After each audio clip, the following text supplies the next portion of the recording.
അവസരം കൊടുക്കുന്നില്ല.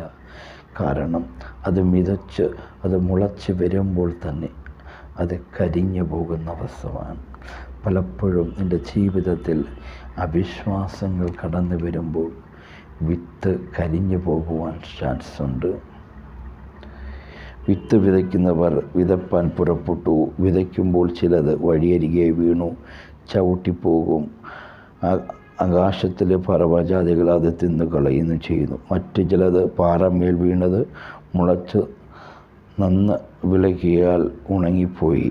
മറ്റു ചിലത് മുള്ളിനടിയിൽ വീണു, മുള്ളുകൂടുകൂടി മുളച്ചു, അതിനെ ഞെരുക്കിക്കളഞ്ഞു. മറ്റു ചിലത് നല്ല നിലത്ത് വീണു, മുളച്ചത് 100 മേനി ഫലം കൊടുത്തു. എന്നെ കേൾക്കുന്ന വ്യക്തി ജീവിതമേ, വചനം നല്ല നിലത്ത് വീണെങ്കിൽ, വിത്ത് നല്ല നിലത്ത് വീണെങ്കിൽ